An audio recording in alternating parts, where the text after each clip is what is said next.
Hello, everyone. Welcome to Dobré Nitro, a platform for cultivating inner peace and balance. Dobré Nitro is meant to be in Czech, but today we're making an exception because I really wanted to talk to a very close friend of mine, Alícia, who has a very special story to share with us. Hello, Alícia. Thank you for having me. Dobré ráno, everyone. This is actually something I wanted to ask you if we have to do this in English or Czech, if you improved any of your Czech. Not enough. I don't think I've improved it, but I still remember a few words. So what do you remember? So you said dobré ráno. Yeah, ano, jo, tak jo. Tak jo. So you know how to say yes in 3 different ways. Oh, wow, really? Yeah. Awesome. So maybe I can just say a little bit like what the reason is why I wanted to do the interview with you. Yeah. Because we basically have known each other for the past 10 years. So I had the privilege to witness a part of your journey. But also when you talked about your childhood and all the things you kind of overcame, I find that very inspirational.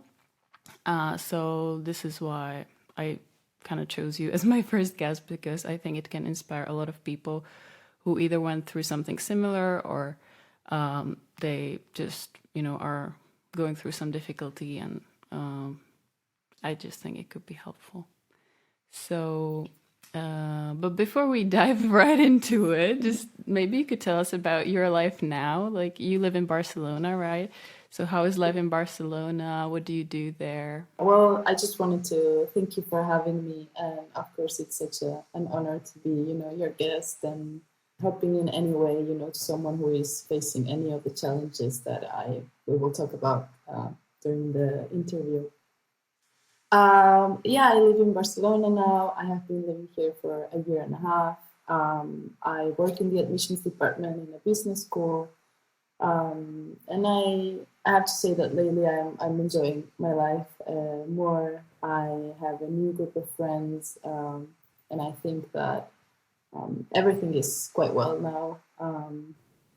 After a few years of some hardships, but yeah, I quite enjoy my life in Barcelona now. Yeah, that's really nice to hear. And I visited you there last year, was it? It was just so nice to be there and see your lifestyle. And yeah, true. Yeah. I've been there twice, yeah. And so what kind of led into this moment? Like, let's start maybe from the beginning. Could you just describe a little bit your childhood? If there were any challenges during your childhood, or how was it in general? Yeah. Well, I guess I was born a pretty ordinary child who had to encounter some challenges, early on. I'm the youngest of 6 siblings, and my family was very humble when I was a kid, and there were a lot of kids to feed, so we always kind of had enough, but not more than that. And I remember my mom buying us clothes, something that it was not probably the cheapest kind of clothing that you could get a child. And she would buy them in installments. So yeah, that's kind of like the kind of childhood. But growing up, I didn't feel like I needed more. Just plenty of siblings to fight with and learn from. Yeah. And then, of course, there were some challenges and hardships, in any family dynamics. But when I was 8 years old, my mom passed away very suddenly. She was taken into the hospital, and I never really said goodbye to her. It was very sudden. She died from a brain tumor, which we did not know that she had at the time, because she was working right until almost the very last weeks. She did not go to the doctor soon enough. And when she did go to the doctor, she was misdiagnosed. and prescribed, some medication for her headaches. So that, as an 8-year-old, youngest of 5 living at home, my life really took a turn at that time. But, when you're a kid, you have very basic needs. And I was fortunate enough that my mom's best friend had been taking care of me since I was a baby. My life didn't change that much. The family dynamics did not change that much, The family home was the same. My dad was still there. My siblings were taking care of me as well. So, I would say that for those years, of course, I missed my mom and I couldn't really understand the whole picture. Like, maybe in the back of my mind, I thought that she would come back because I didn't really understand how death worked. And then I grew up a little, and a few years later, my dad passed away in a car accident, and that really took a turn in my life. The main 2 pillars in my life were gone, even though I had like a great support system. It was very challenging from the age of 15 on. It was definitely very challenging.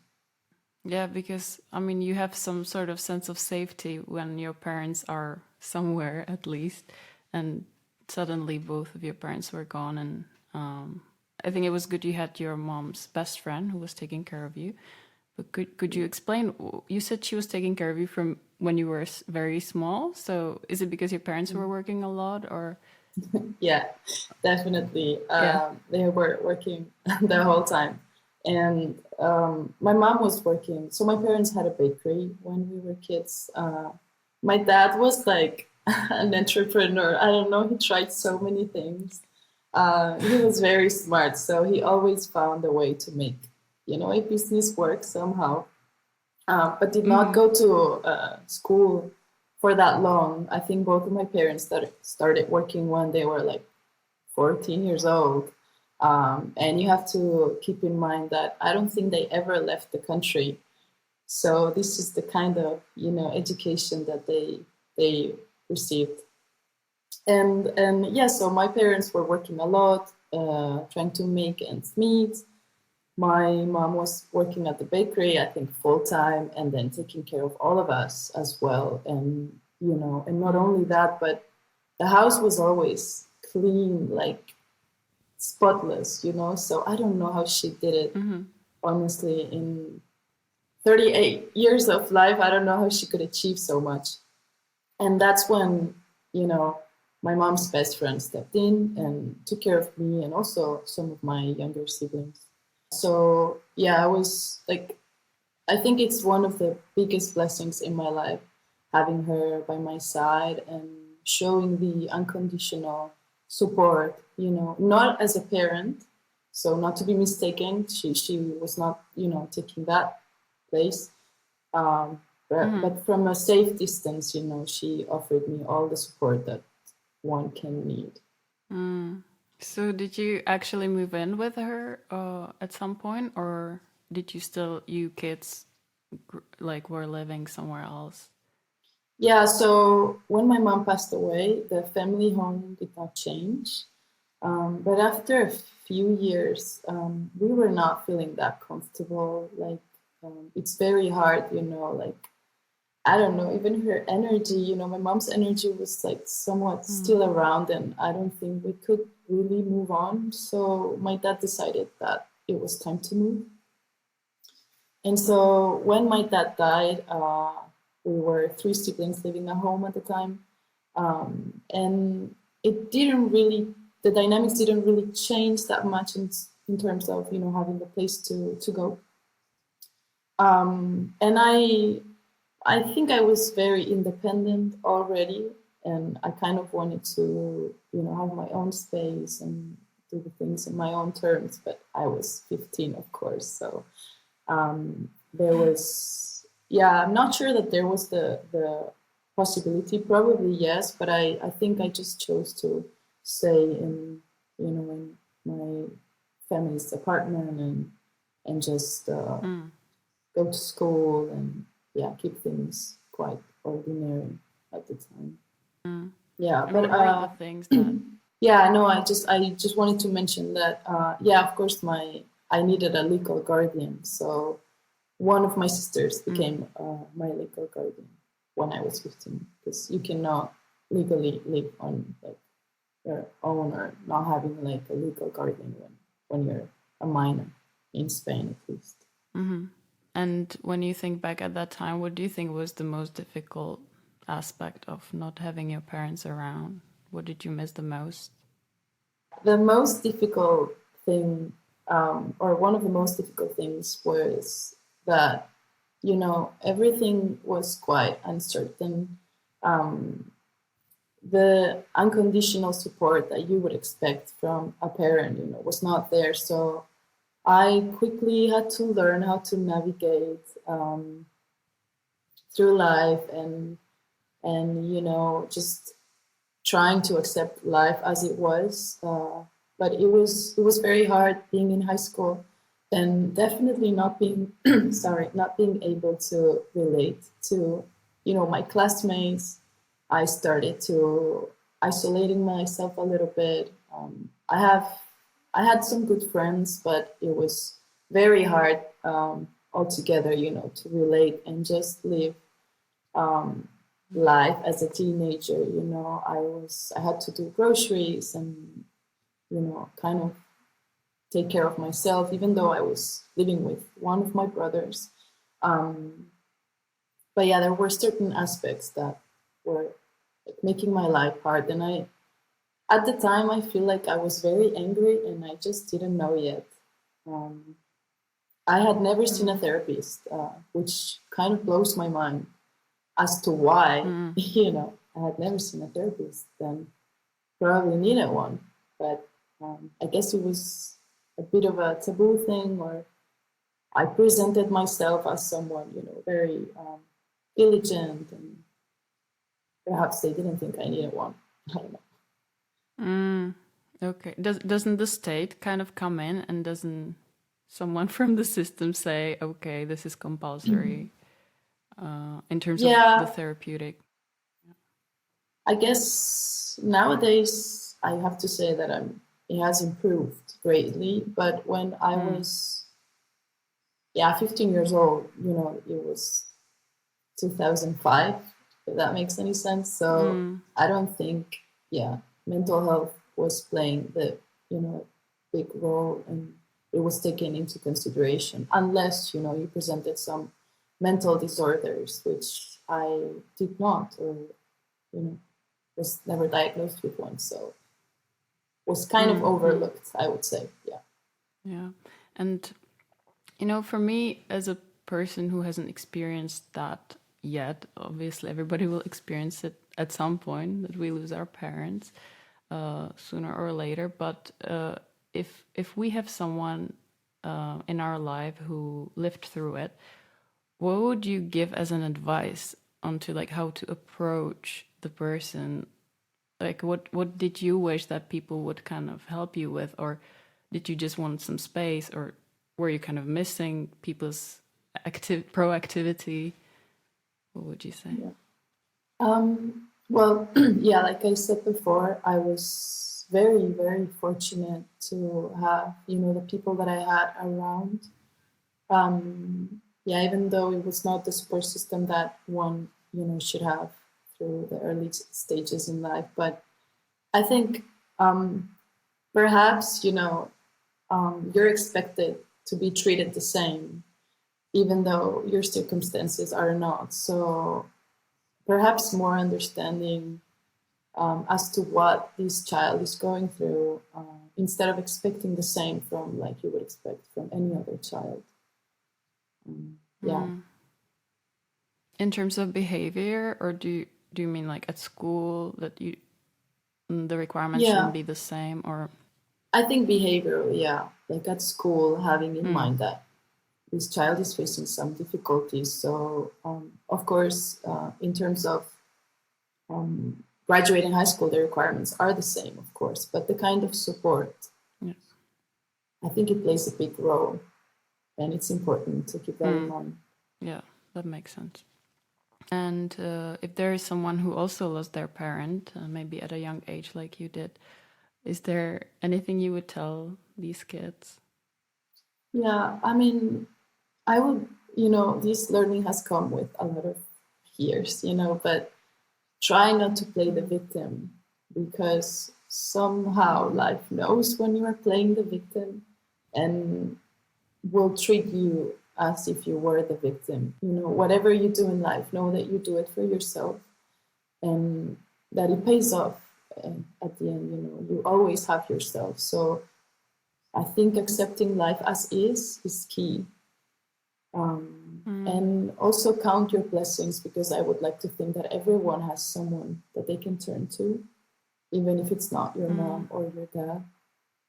But definitely work and build those healthy relationships that are gonna become like your support system. Yeah, that's so beautiful. I got shivers all over when you said that. Yeah. And would you encourage them to reach out for help? Because, I'm just imagining myself, like, if I see someone in the family going through something tough, I want to be there for them, but I don't want to constantly keep reminding them that happened to them. But, I struggle with finding the balance between, being helpful or being, too much.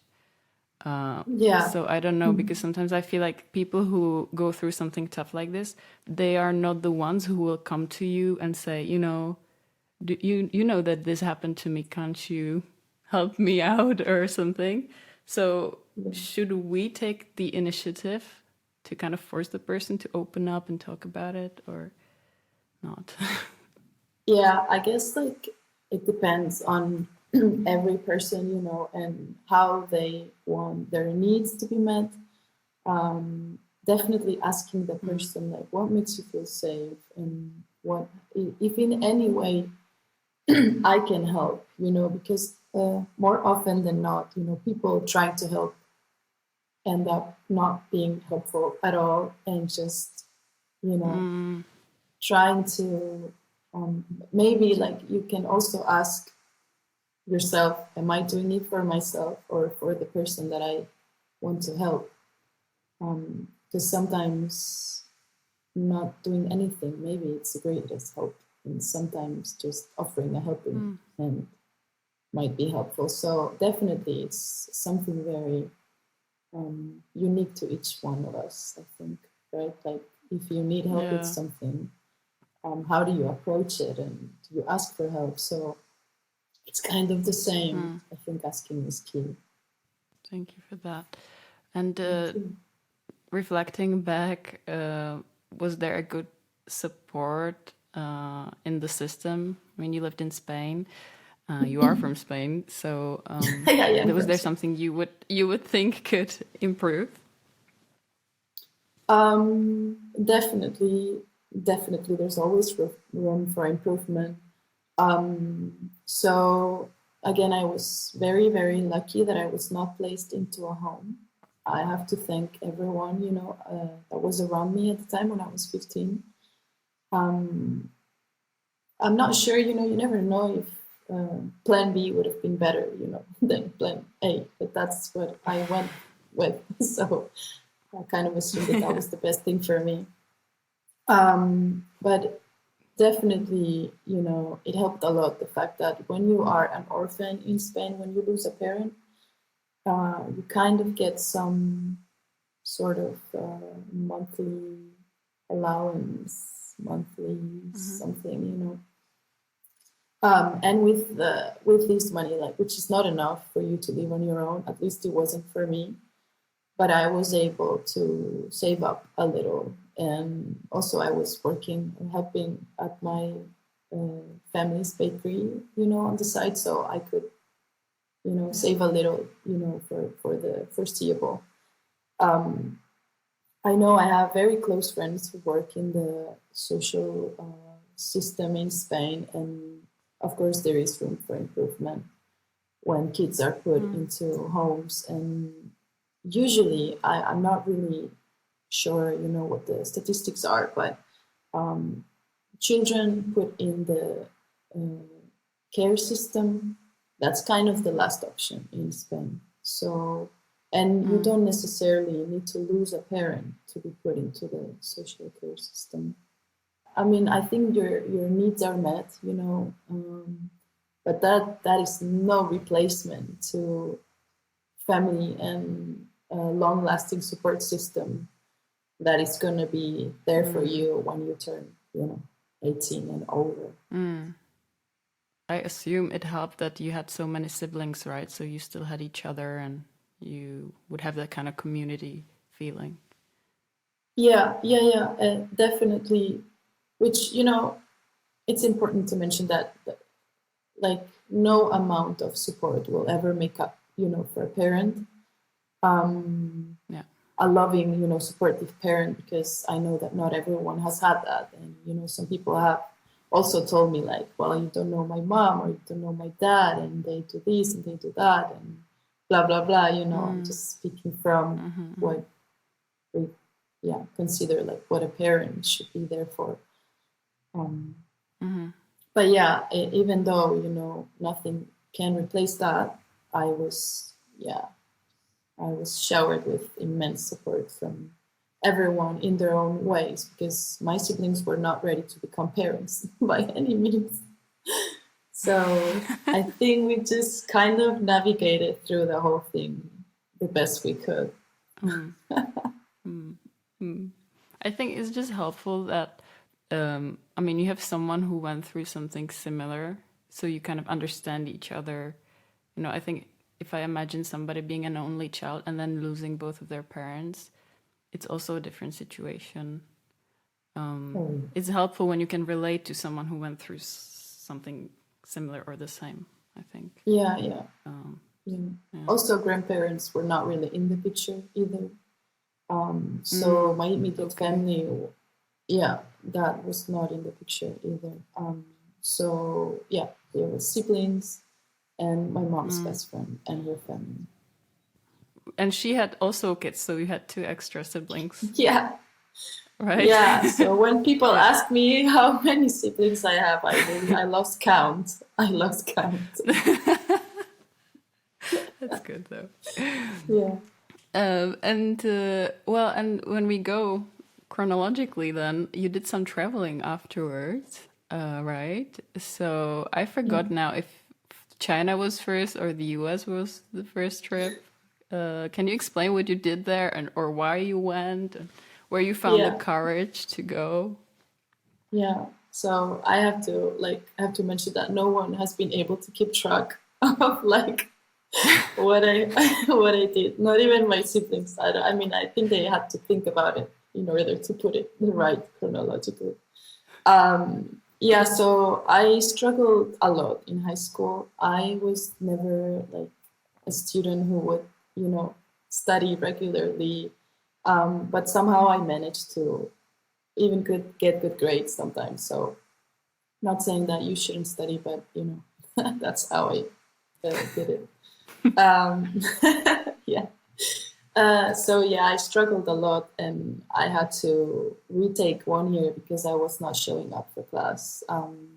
When I was 16, just a few months after my dad had passed, I think, I was like, I can't take this anymore. So going to class was very challenging, and being able to keep up with high school was not easy. So after retaking that year, I realized that I needed a change and probably get away from my hometown for a little bit. So I managed to save enough money to go to the States for 1 year and graduate high school there. After that, I have lived in several other countries, including China, Belgium, Denmark, of course, the UK. And, it's funny because I was trying to find, a home away from home. So end up being an au pair 3 times, which is not usual. You know, it's not very usual when you think about it. And just like many years later, I realized, oh wow, was I just looking for, you know, the kind of home that I did not have in Spain?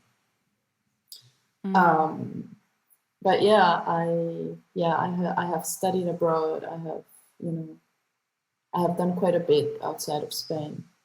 Yeah. And I think when we met, I knew you were talking about China, and that was really, for me, like amazing that you experienced that. And you can even speak Chinese, right? Or do you remember the language? I do. It's like, it's one of my favorite languages. So, but I forgot quite a bit. Yeah, if you don't use it much, it's understandable. But you were studying the Euro-Asian program at our school, right? Yeah. So that the plan there was also to go to China again and study there. Right. Yeah. So maybe we could go to this time in Denmark where we met. So maybe just to explain to people. So we met exactly 10 years ago, which is crazy. Like this August, we calculated that it's going to be 10 years. Yeah. And we were classmates, and it ended up being the best solution that we would move in together, even though I was already living with 3 girls. So you moved in with us, and the 2 of us were sharing a room. And for me, it was like one of the best years of my life, because we were so close and we were really supporting each other. And I think we were on the same kind of page. And we didn't go out at all. We were just at home all the time, watching movies and cooking, and it was so nice. And actually, that was the time when you were starting to feel some symptoms. You were not feeling very well, right? Could you talk more about that? Yeah, should we at all talk about the raw vegan challenge? You can, yeah. Yeah, I mean, it's kind of how it started. Wow, it's crazy, right? But I don't really know why. I can't remember the reason why we decided to do a raw vegan challenge. You were vegetarian at the time. You were the first vegetarian that I had met. I was so curious, you know, how you could do life without meat and fish, you know, like how can you? And I think this, like, I don't know, this thing led to the other, and we, 4 out of 5 girls ended up doing this raw vegan challenge, which was why? Why did we do that? And but after that, we did feel good, though. I mean, well, some of us. Yeah. I just, some of the others were just like going to the toilet very often. But anyway, that's kind of when it started, you know, the whole thing unfolded there. We decided to get a blood test afterwards. And I remember everyone else's just being okay, you know, and mine was all over the place. The values, you know, were like, you could see something was going on. And from then I realized that I had anemia, quite, you know, it wasn't that severe, but I had anemia. So I kept going to the doctors for a blood test, and I was taking supplements.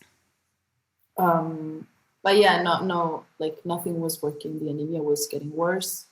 At the time, I started having some night sweats, which, you know, this symptom was very overlooked. And honestly, it was not really that hard to connect the dots, but it was almost the end of the school year, and we were going home. We were going on exchange, so life was, you know, going on.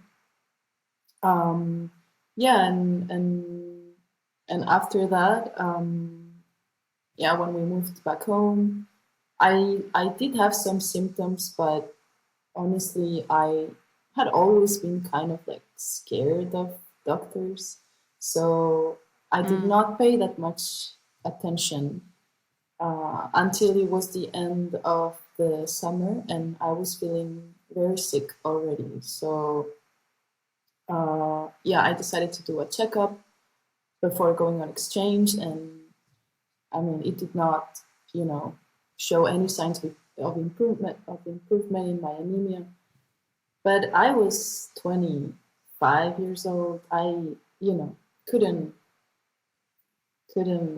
expect the unexpected at the time. So I just went with it and went on exchange. Because the whole reason why we met in Denmark was so that I could go back to China and finish my studies there after 2 years. So when you were in Cardiff for your exchange, you still didn't know. And after you went home, because we had to do this internship, so you decided to do it in Spain, right? No, you wanted to do it in Cardiff, right? But you went to Spain after then. I did do my internship in Cardiff, and then I moved back to Spain to write the thesis. Yes. And when I moved to Spain back from Cardiff, I no longer had like the family home that I was talking about before. So I kind of moved in with one of my sisters, and I tried to work on the main thesis so that I could go to China at the end of the summer. And I had neglected the symptoms quite badly, or badly enough that it had come to me sleeping 12 hours a day and needing to nap midday. So I was exhausted, but it was an exhaustion that I had never experienced in my life because it did not go away with resting. And on top of that, my skin started feeling itchy. The night sweats were incredible, like drenching sweats every single night. So I would like sleep between towels so that they would soak my sweat.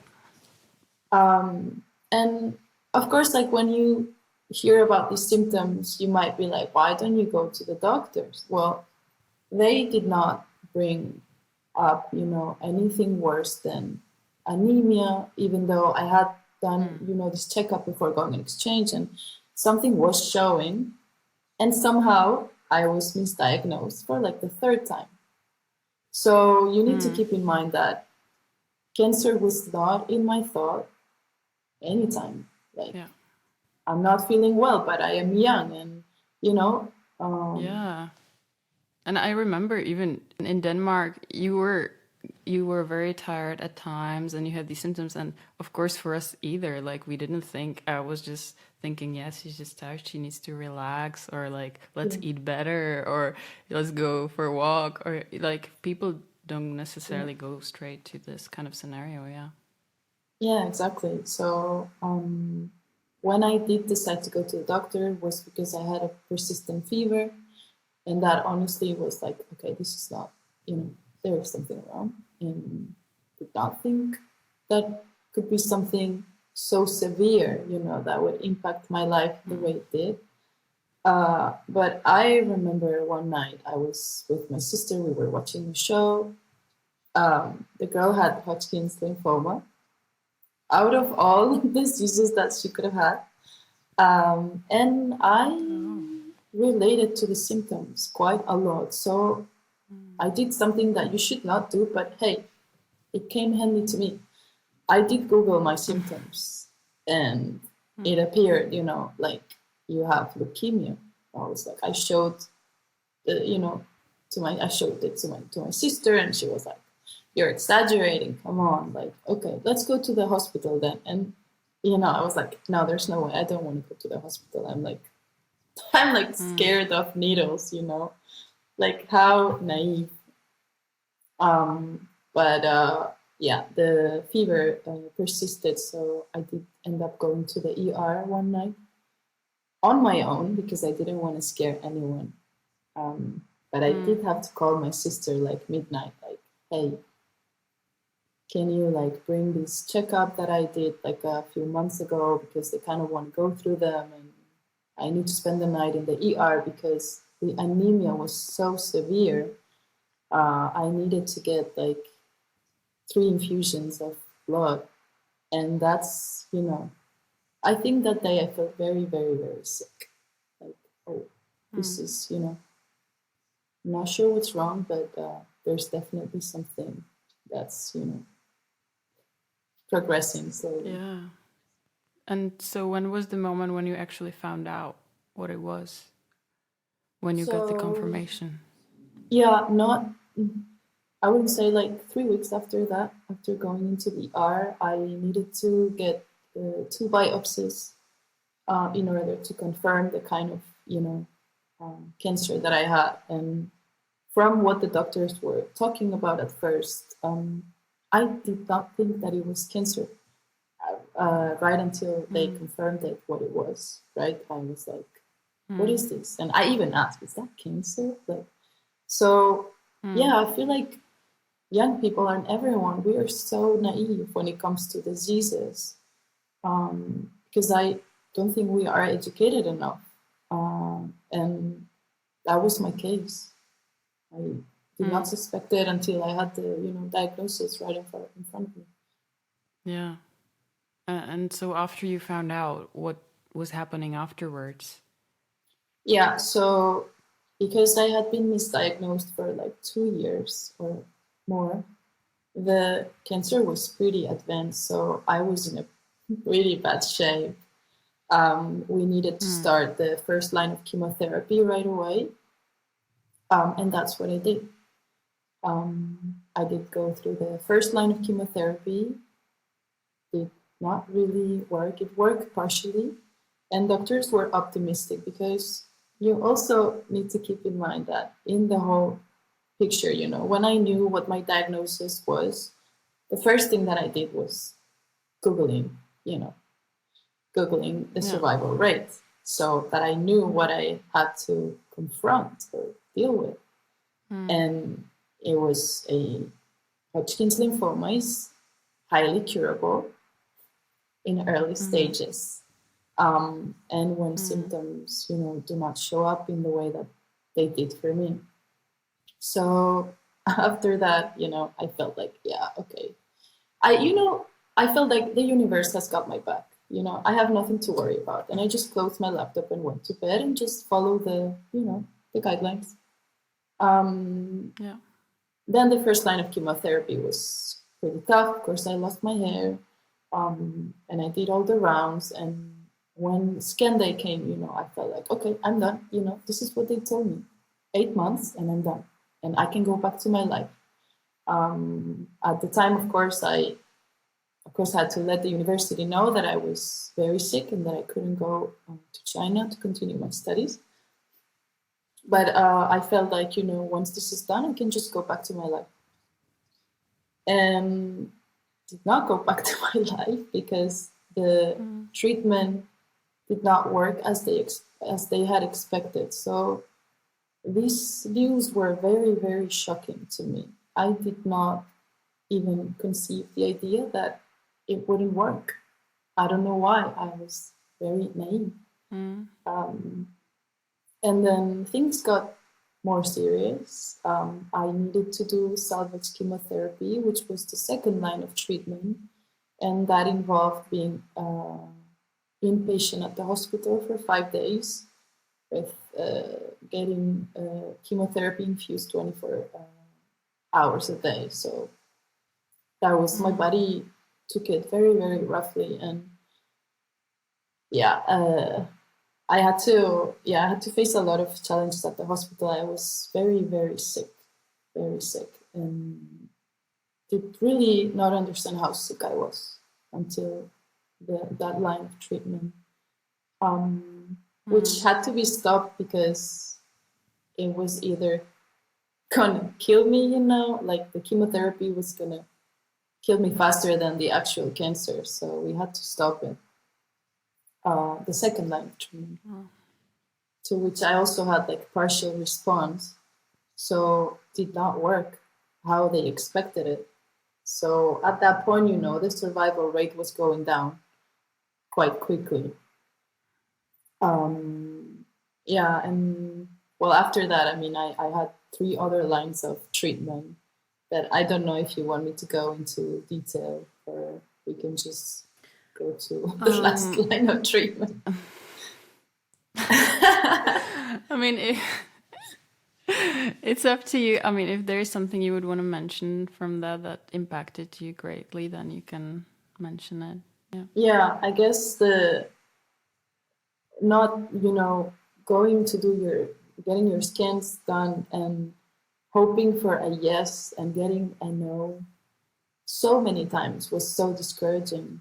You have to keep in mind that chemotherapy was like adding up to my body, and at some point, you know, I looked at myself in the mirror and I did not recognize the person, you know, that was staring back at me, because the treatment was so harsh. Kind of takes away, you know, the whole humanity. Like, I cannot even think of a better way to put it, you know.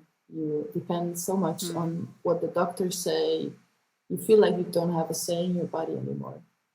You know, just followed all the guidelines. You know, I was doing the right thing. Why was I not getting cured? And then I had to switch hospitals because I ran out of treatment. Or they ran out of treatment for me. So I had to change hospitals. Eventually tried some immunotherapy, which, you know, did not cause a lot of some side effects from it. So I started feeling, you know, better, and I was able to do more and enjoy my life a bit more. And yeah, I was getting ready to get into the transplant, the stem cell transplant, which was the last thing for me. So was this, when did this come into picture to do the transplant? Was that a plan all along? Did they tell you first we do chemotherapy and then we do the transplant? Or did it come later on? Or how does that work? Yeah, so basically, if the first line of treatment works, you do not get the transplant, even like from your own cells or from a donor. But if the first line of treatment does not work, then the transplant comes into the picture. And the reason why I didn't do it sooner was because the disease was still very active in my body, and it does not go in your favor, you know, when you go to the transplant, you still have a active disease. That was my case. So how long in total was the chemo before you got to the transplant? It was over 2 years of constant treatment. Over 2 years, yeah. And maybe we should mention that this whole time there was a friend of ours who was really supporting you unconditionally. It was pretty amazing. She was living with us in Denmark too, and she... It's okay to mention her, no? Of course, of course. Yeah. I was going to anyway, so... Yes. Yeah. So what would you say about her, all the things she did? Yeah, well, you know, I had never experienced unconditional love the way she showed it to me.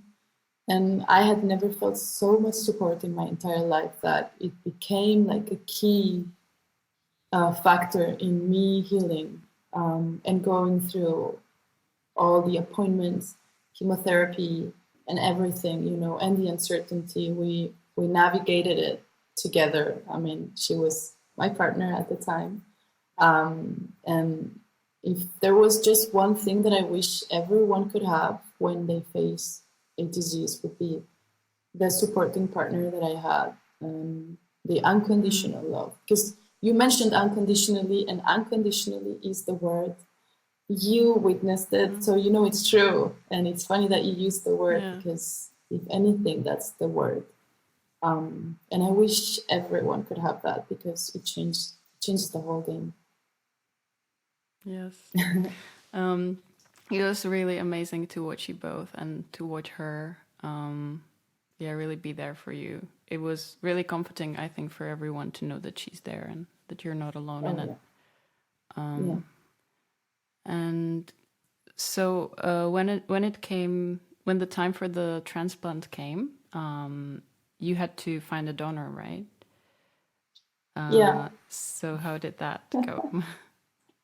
Yeah, and that's like when having siblings come handy, right? One of my brothers was 100% compatible, and funny enough, the sister who was the legal guardian was 50% compatible.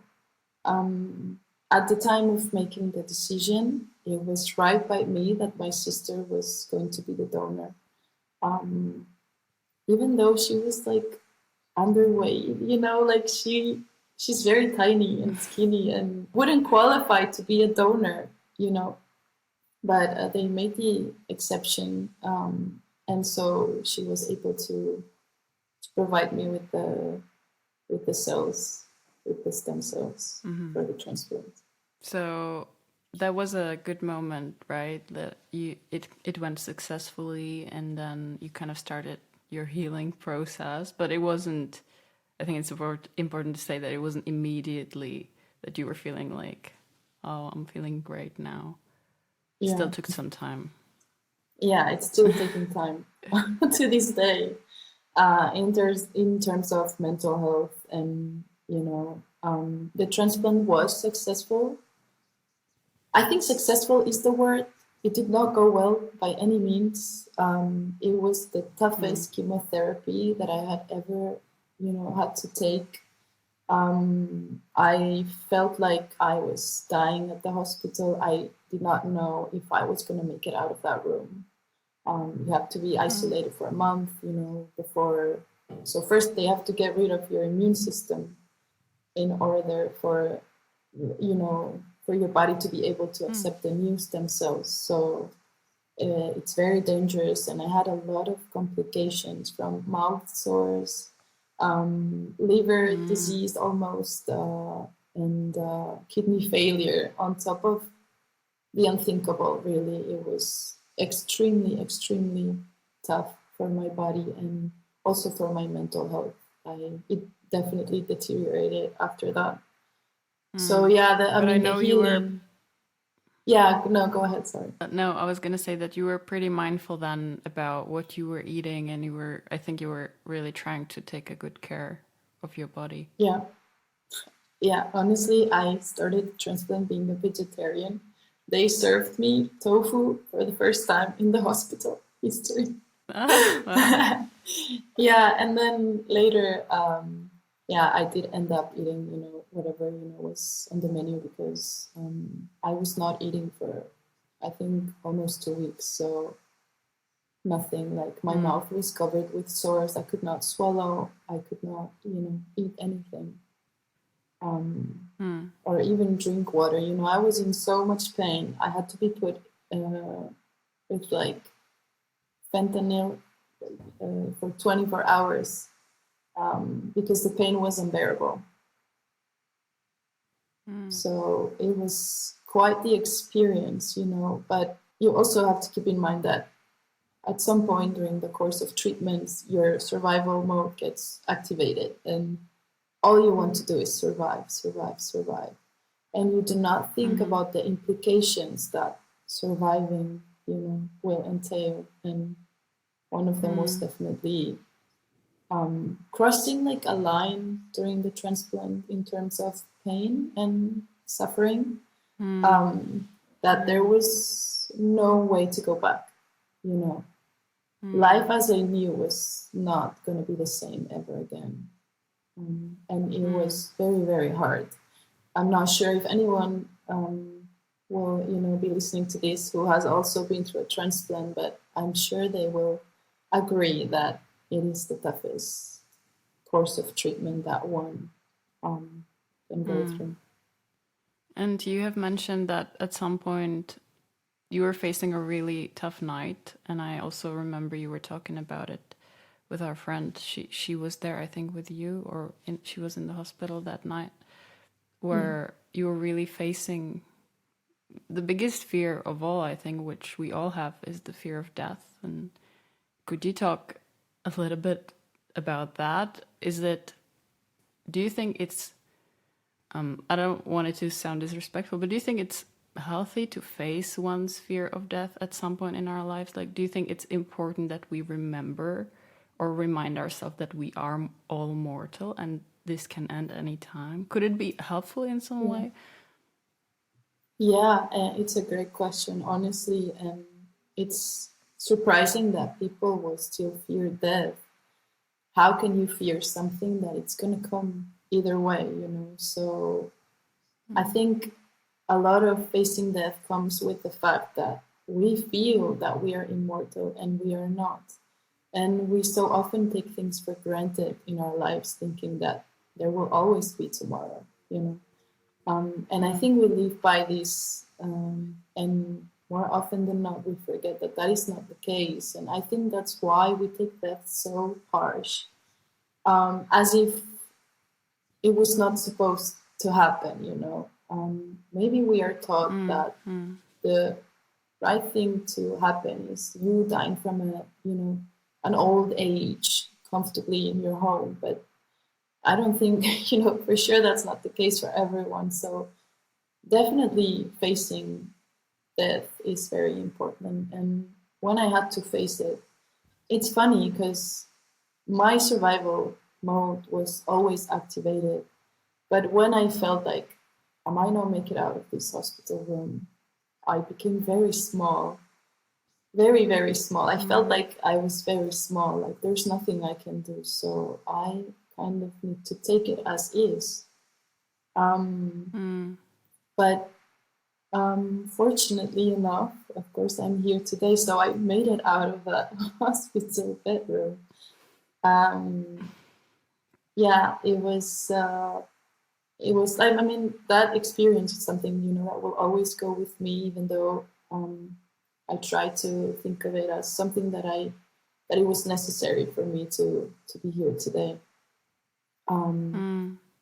Yeah, and the healing process after that had to do a lot with mental health, definitely, rather than my physical body, because my cancer was very stubborn, but I was even more stubborn. So the physical body was like, of course I'm gonna, but the mental health implications that no one had ever mentioned to me was like, oh, what is happening? Why am I not happy? And yeah, just a very long healing process. So it's important to be patient in that process, would you say? Not to kind of expect oneself to feel happy immediately. Yeah, try to be respectful and gentle to your own healing journey. Don't compare it to anyone else's. It's going to cause a lot of misery. And for sure, like, if you think life after cancer, will be the same, like, I'm sorry to tell you, it will not. It will definitely not be the same. And like, can it be better? Of course, it can definitely be better. And, the kind of joy that I feel now after this whole healing journey is something that, I cannot even, like, find the right words. It's so pure. But it has come with a lot of work, and it's nothing like, there's no one, or maybe there is on the first day, someone clapping, at the end of the corridor, clapping for you. Yeah, you did it. But there's no gift, there's no prize.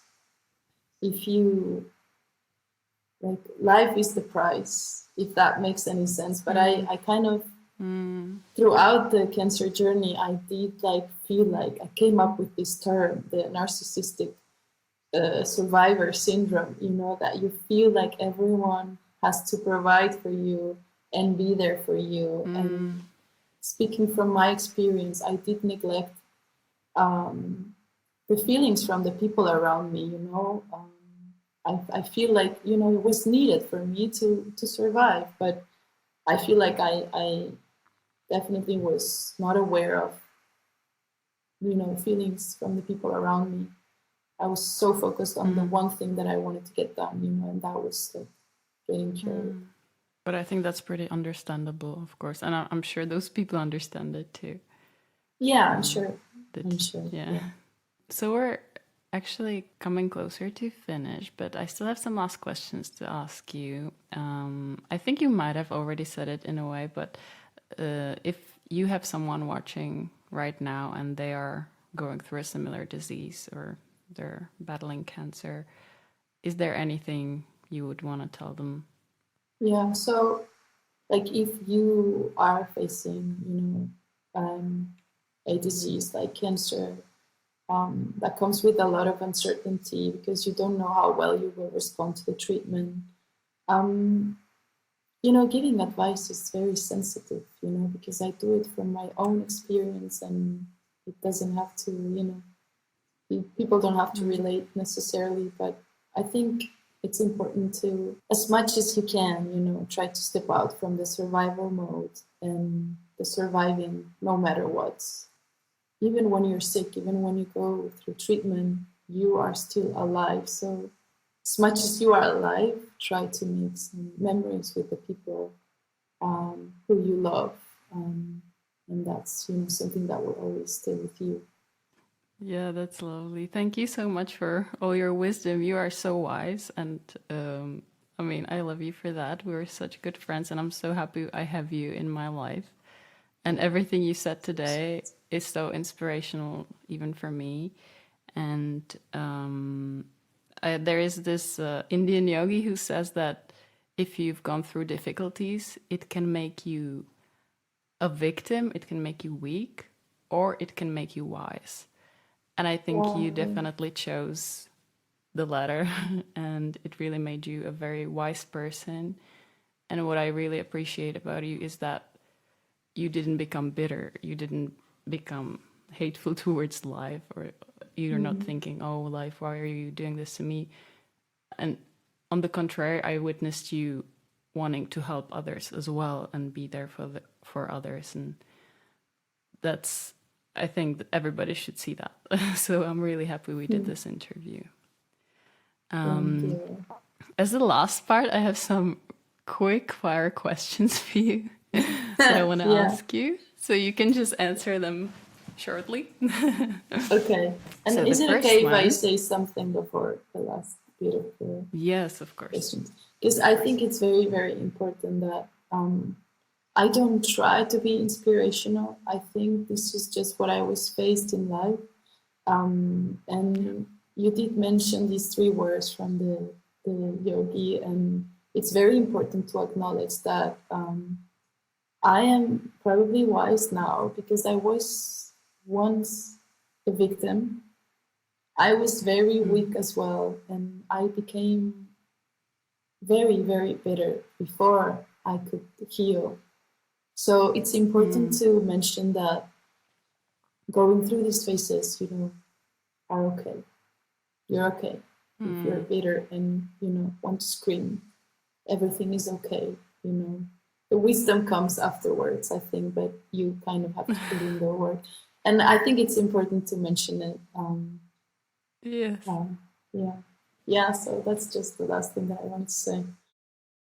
Not to be, you know, not to be misunderstood, like I didn't have it easy, so I am human. I had a lot of rage that, you know, took a lot of years afterwards. Like this was, I've been in remission for 5.5 years, almost 6 in the summer. So yeah, the last bit, you know, is when the wisdom came in, but yeah. All right. Quick fire questions. Yeah. So you are allowed to say, I don't know. Okay. Good to know.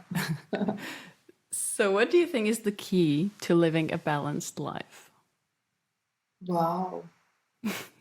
Wow. This is going to sound super cliche, but please don't take it the wrong way. But please, like, stay true to yourself. that's what's going to provide you with the balance that you're looking for. Stay true to yourself. Wow. Is there anything you wish you learned sooner in life? Definitely. How to be grateful, I think. I wish I learned it sooner. To be grateful instead of expecting everything from everyone, and just being grateful for what you have and who you are at all times. I think it's going to bring a lot of peace too. If you were to devote the rest of your life to philanthropy, what cause would you choose? Oh, wow. So there's this thing that I am quite passionate about, and it's like death with dignity. So definitely, providing a place for people to die with as much dignity as, possibly. Well, I didn't expect that, but we never talked about this actually. Yeah, I mean, there are a lot of causes like related to cancer, and of course, children in need, you name it. Like, we're so fortunate, but some people are not, and there are a lot of causes. But definitely, if I could just add that. Yeah. And the last one, what do you think is the meaning of life? Wow. I thought they would be like, I don't know, what would you have for breakfast,